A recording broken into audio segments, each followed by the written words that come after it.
वयाच्या 40 नंतर सतत थकवा, अंगदुखी आणि पोट फुगतंय या 3 चुका लगेच थांबवा. वयाच्या 40 नंतर सतत थकवा आणि सांधेदुखी तर हे 5 मिनिटात ऊर्जेसाठी करा हे सोपे घरगुती उपाय. सकाळी उठल्यावर प्रसन्न वाटण्याऐवजी अंग जड वाटतं.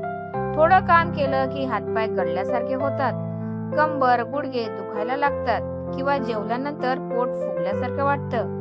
आपण महिला नेहमी काय करतो, वय झालंय आता, हे तर होणारच असं म्हणून याकडे दुर्लक्ष करतो. पण मैत्रिणींनो, हा थकवा फक्त वयाचा नाहीये, तर शरीराने दिलेला एक सिग्नल आहे. आजच्या व्हिडिओमध्ये आपण पाहणार आहोत की 40 नंतर हा साचलेला थकवा घालवून दिवसभर ऍक्टिव्ह कसे राहायचे. चला तर मग कारण आणि उपाय बघूया. कॅल्शियम नाही तर व्हिटॅमिन D3 आणि B12 ची कमतरता.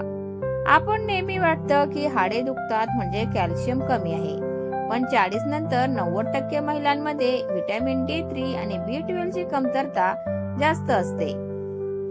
D3 मुळे शरीरात कॅल्शियम शोषले जात नाही आणि B12 कमी असल्यामुळे नसा कमजोर होऊन सतत थकवा आणि चिडचिड होते. उपाय: रोज सकाळी 8च्या आत किमान 15 मिनिटे कोवळ्या उन्हात बसा. आठवड्यातून एकदा डॉक्टरांच्या सल्ल्याने व्हिटॅमिन D3 ची सप्लिमेंट नक्की घ्या. आहारात ताक, दही आणि पनीर वाढवा. रात्रीची न दिसणारी सूज, सायलेंट इन्फ्लामेशन. कधी सकाळी उठल्यावर हाताची बोटे किंवा पाय सुजल्यासारखे वाटतात का? याला शरीरातील इन्फ्लामेशन म्हणतात. साखरेचे जास्त प्रमाण, मैद्याचे पदार्थ आणि वारंवार चहा पिण्याने शरीरात सूज वाढते, ज्यामुळे सांधे जास्त दुखतात. उपाय: रात्री झोपण्यापूर्वी हळदीचे दूध म्हणजे गोल्डन मिल्क किंवा त्यात चिमूटभर काळे मिरे टाकून प्या.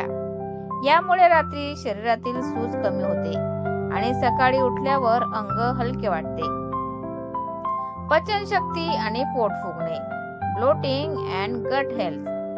वयाच्या 40 नंतर आपली पाचकाग्नी मंद होते, त्यामुळे आधी पचणारा आहारही आता गॅस किंवा ऍसिडिटी करतो.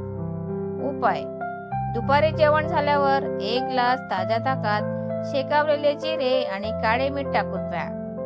जेवणानंतर लगेच लिटरभर पाणी पिण्याची चूक करू नका. कमीत कमी 45 मिनिटांनंतर कोमट पाणी प्या. मायक्रो ब्रेकची जादू.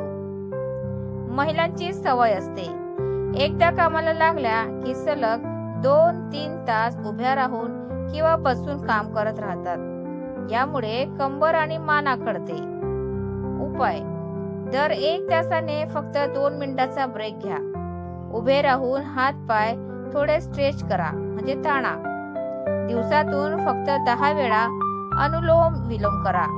मेंदूला ऑक्सिजन मिळून लगेच ताजेतवाने वाटेल. मैत्रिणींनो, पूर्ण घराची काळजी घेताना स्वतःच्या शरीराकडे दुर्लक्ष करू नका. आजच तुमच्या रोजच्या रुटीन मध्ये हे छोटे बदल करून पहा. 1 आठवड्यातच तुम्हाला तुमच्या ऊर्जेमध्ये फरक जाणवेल. तुम्हाला सकाळी उठल्यावर सगळ्यात जास्त काय त्रास होतो, मला कॉमेंट मध्ये नक्की सांगा.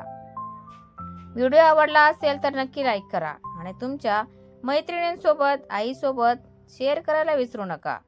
काळजी घ्या. धन्यवाद. Thanks for watching.